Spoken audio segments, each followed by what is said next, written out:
மாற்றங்கள் தேவை என்ற முறையில் ஒரு புதிய அத்தியாயத்தை உருவாக்கின்ற சிறந்த ஆட்சி தமிழ்நாட்டிலேயே தமிழக வெற்றி கழகத்துடைய தலைவர் தமிழக முதலமைச்சர் இன்றைக்கு அரியணை அமர்ந்திருக்கிறார். முதலமைச்சரை பொறுத்தவரையிலும் நாள்தோறும் திட்டப் பணிகளை நிறைவேற்றி வருகிறார்.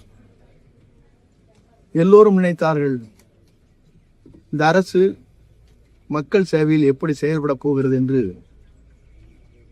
மாற்றார் வியக்கத்தக்க அளவிற்கு பணிகள் நடைபெற்றுக் கொண்டிருக்கிறார். காலை சரியாக 10 மணி அளவு என்று சொன்னால் கோட்டைக்கு வருகிறார். கோட்டையிலே 4:30 மணி வரையிலும் 5 மணி வரையிலும் மக்களை சந்திக்கிறார். கோப்புகளை உடனுக்குடன் துரிதமாக பணிகளை ஆற்றுவதற்கு உத்தரவு வாங்குகிறார். பல்வேறு சங்கங்களுடைய தலைவர்கள், தொழிலதிபர்கள், சமூக ஆர்வலர்கள், அதே நேரத்தில் அனைத்து சமுதாயத்தை சார்ந்திருக்கிற அனைவரையும் நேரடியாக பார்த்து என்ன குறைகள் இருக்கிறது என்பதை தெரிந்து அந்த பணிகளை ஆற்றி வருகிறார். 2ஆம் தேதியிலிருந்து ஆரம்பித்து 22ஆம் தேதி வரையிலும் துறைதோறும் ஆய்வுப் பணிகள் மேற்கொண்டு வருகிறார். இது தமிழ்நாட்டின் ஒரு புதுமையான நிலையை உருவாக்கி இருக்கிறார். புரட்சித் தலைவர் அம்மாவுக்கு பிறகு ஒரு மாற்றங்கள் தமிழ்நாட்டிலே வேண்டும் என்று மக்கள் விரும்பினார்கள். அதுவும் நேர்மையான ஆட்சி வேண்டும் என்று விரும்பினார்கள். அந்த நேர்மையின் இலக்கணமாக நம்முடைய தமிழக வெற்றி கழகத்துடைய தலைவர் தளபதி இன்றைக்கு முதலமைச்சராக அரியணை அமர்ந்த பணிகளை ஆற்றி வருகிறார். குறிப்பாக அவருடைய தொலைநோக்கு சிந்தனை என்பது எல்லோரும் எல்லாம் பெற வேண்டும் என்பதுதான். அந்த நோக்கத்தோடு தான் அனைவருக்கும் இந்த அரசின் சார்பாக கிடைக்க வேண்டிய அனைத்தும் நேரடியாக கிடைக்கப்பெற வேண்டும் என்ற நோக்கம் அவரிடத்தில் இருக்கிறது.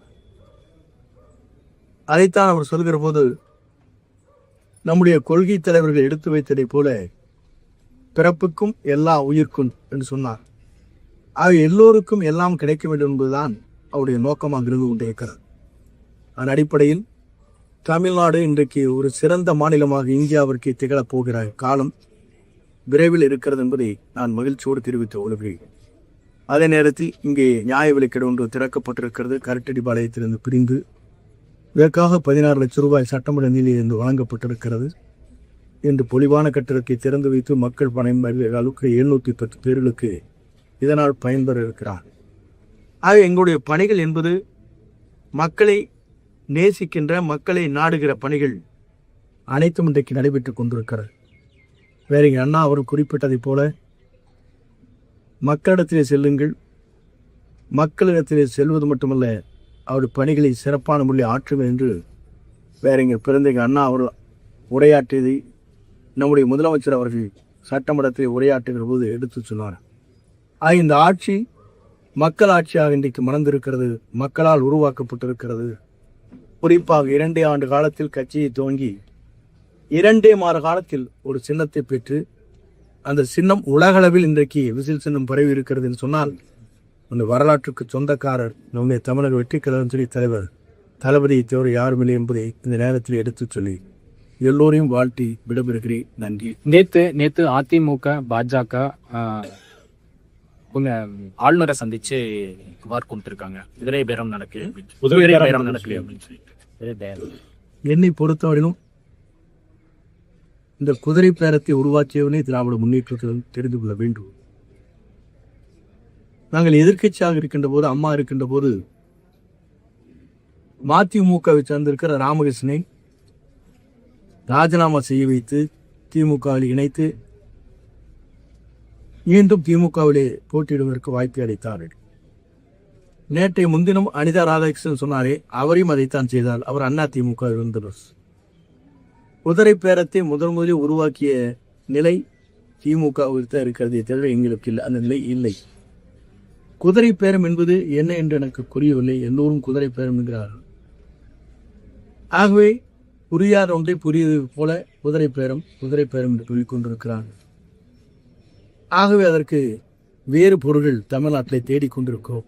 எப்படி அதற்கு பதில் சொல்ல வேண்டும் என்பதற்கு சிலப்ப சிலை தேடிக் கொண்டிருக்கிறோம். அது கிடைத்தால் அதற்கான பதில் சொல்ல போகுது. வேப்பனஹள்ளி நாகர்கோவில் சட்டமன்ற உறுப்பினர்கள் இது 50 கோடி ரூபாய் பேரம் பேசப்பட்டது, அமைச்சர் பதவி தரப்பட்டது அப்படின்னு ஒரு குற்றச்சாட்டு வசம் போயா. இன்னும் அது போன்ற நிலைகள் இதுவரைக்கும் இல்லை. போடப்பட்டிருக்கிற அமைச்சர் அத்தனை பேரும் நம்முடைய தமிழக வெற்றி கழகத்தில் வெற்றி பெற்ற பல பேர் அதில் இடம்பெற்றிருக்கிறார். 90%. அதற்கான நிலைகள் இல்லை. நீ குதிரை பேர பேச வேண்டிய அவசியமே இல்லை. நாங்கள் வலிமையாக இன்றைக்கு ஆட்சி அமைத்திருக்கிறோம். நம்முடைய கூட்டணி அதற்கு வலிமையான ஆதரவை தந்திருக்கிறது. எல்லோரும் சொன்னார்கள் 96 பேர் வைத்துக்கொண்டு மைனாரிட்டி அரசு நடத்திவிருந்த திமுக கூட்டணி மந்திரி சபையிலே காங்கிரசுக்கு இடமில்லை. ஆனால் இன்றைக்கு காங்கிரசுக்கும் தான் கொடுக்கப்பட்டிருக்கு, விடுதலை சிறுத்தைக்கும் கொடுக்கப்பட்டிருக்கிறது, இந்திய முஸ்லீம் லீக்கும் கொடுக்கப்பட்டிருக்கிறது. கம்யூனிஸ்ட் கட்சி மொத்தம் எங்களுக்கு வேண்டியதில்லை, நாங்கள் வெளியிருந்து ஆதரவு தருகிறோம் என்று சொன்னார். அது குதிரை பேரத்திற்கே வேலை இல்லை. வலிமையான ஒரு ஆட்சி, நேர்மையான ஆட்சி, தமிழ் மக்கள் அத்தனை பேரும் விரும்பிய ஆட்சி. இந்த ஆட்சிக்கு குதிரை பேரமே தேவையில்லை. 96 பேர்களை வைத்துக்கொண்டு மைனாரிட்டி அரசை நடத்தியவர்களுக்கு தான் அது தேவையை தவிர எங்களுக்கு அந்த தேவை இல்லை. ஆளுநர் அதிகார வரம்பை மீறி செயல்படுறாரு. மதுரையில் ஆய்வு கூட்டம் நடத்தியிருக்காரு. சொல்லியிருக்கிறார். இந்த வன்னி அரசு கூட ஒரு கூட்டணி அமைச்சரே சொல்லியிருக்கிறாரு. தனியா ஒரு கூட்டணி அமைச்சர் சட்ட அமைச்சரே அதை சொல்லியிருக்கிறார். ஆகவே அதற்கெல்லாம் அவர்கள் கேள்விக்கும் பதிலுக்கும் நான் இங்கே இடையில இருந்து 90 அமைச்சர் அதை சொல்வது சரியாக இருக்காது. சட்ட அமைச்சர் சட்டம் நோக்கம் தெரிந்தவர், நம்முடைய தோழமை கட்சியை சார்ந்தவர், அவர் சொல்லியிருக்கிறார். அவர் கரூர் சம்பவத்தில் கணக்கு தீர்க்காமல் விட மாட்டேன் அப்படின்னு ஆதவ் சொல்லி மீனிங் என்ன?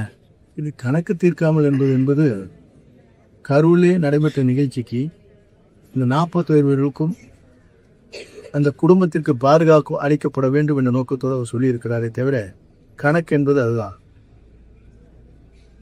அதிலே பிணக்கு போடக்கூடாது. மாற்றங்கள் தேவை என்ற முறையில்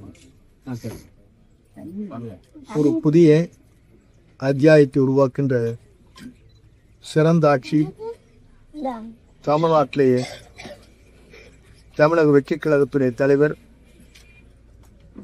தமிழக முதலமைச்சர் இன்றைக்கு அரியணை அமர்ந்திருக்கிறார்.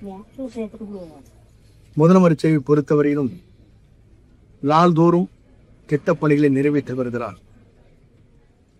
எல்லோரும் நினைத்தார்கள் இந்த அரசு மக்கள் சேவையில் எப்படி செயல்பட போகிறது என்று. மாற்றார் வியக்கத்தக்க அளவிற்கு பணிகள் நடைபெற்றுக் கொண்டிருக்கிறார்.